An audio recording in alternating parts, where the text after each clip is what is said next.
So I made it a goal to read 52 books this year, and this is book number 11. I'm actually doing it, reading a book a week and making a video. And while it's not always easy, I am learning so much and I'm enjoying it. I'm learning from the books I read, but I'm also learning from posting YouTube videos. It forces me to reflect on the books and to actually think about them, but also just the whole process of YouTube. And that's a completely new thing to me, but it's a lot of fun. Hi, my name is Michelle, and if you need a good book recommendation, I can give you one, or 11 at this point. This week I read Orbital by Samantha Harvey. It is the 2024 Booker Prize winner, which basically a Booker Prize winner is just a book that was published in either UK or Ireland and was originally written in English, not a translation. You know, the crazy thing about doing these books, when I first set out to do this, I didn't have any kind of a reading plan as far as I'm going to read books in a certain order. So it's been kind of uncanny the way these books have flowed into the next one. For example, if you watched last week's video, I read Pilgrim at Tinker Creek by Annie Dillard. And if you remember, in that book, she basically explored the natural world in her own backyard. And I actually said in my video last week that she had pointed out that if you can't see the forest for the trees, then look at the trees. The point being that the world is made up of details. And sometimes when we study enough details, then we begin to see the bigger picture. Well, this week's book kind of approaches that from the opposite perspective. It is a book about four astronauts and two cosmonauts who go into space and they observe the world from out there, definitely seeing the bigger picture. Both perspectives, up close and far out, equally astounding and incomprehensible. One of the women astronauts actually exchanges photographs with her husband every single day. He is living in Ireland, and it says every day he sends her a picture of, the mountain or a bloodied sunset, or sometimes a close-up of an icicle or a sheep ear or a flower or a gatepost or the sea or the clouds on the wet sand. And she sends him pictures of the stars or pictures of the moon or the earth. Both of them sending pictures of things that are largely unknown to us. This book is written about 6 individuals.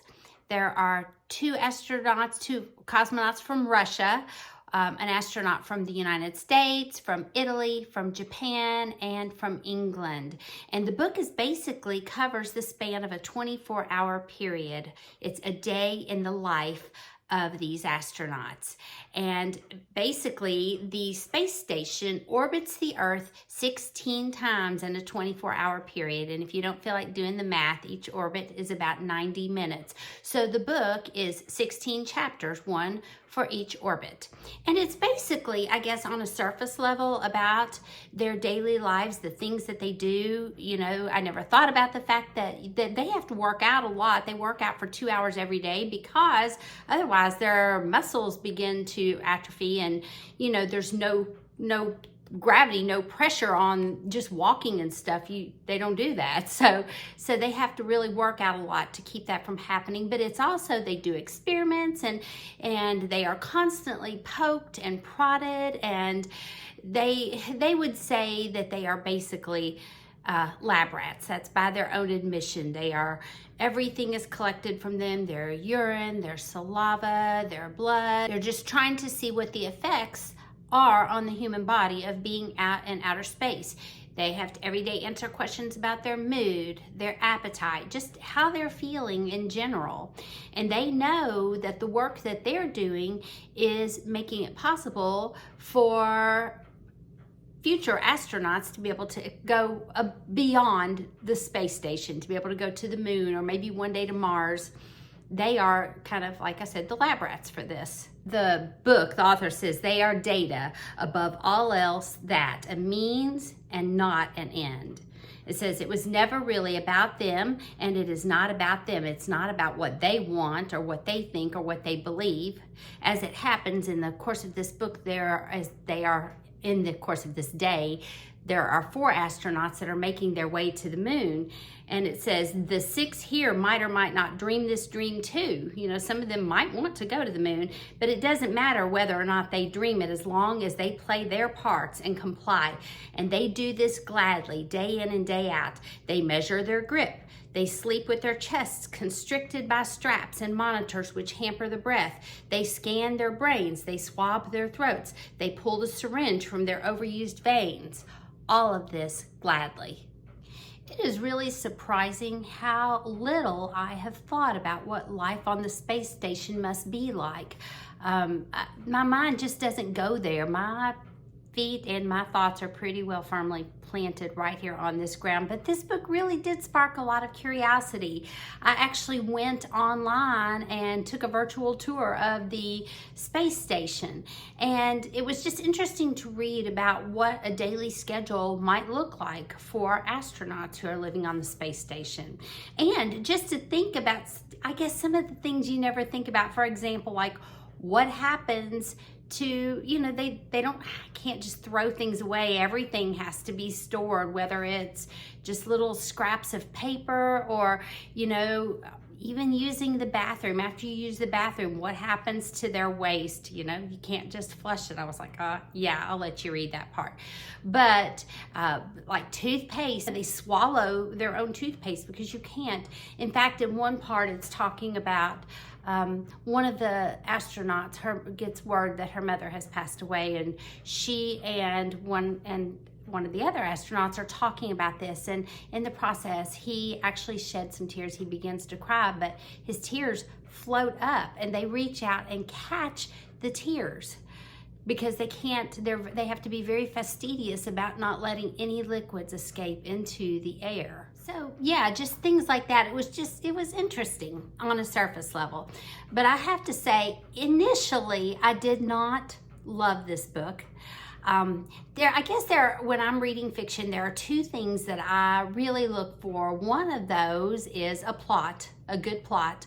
Well, there's really not a plot in this book. It is about the day in a life of 6 astronauts and the things that they do. It doesn't really lend itself to a plot.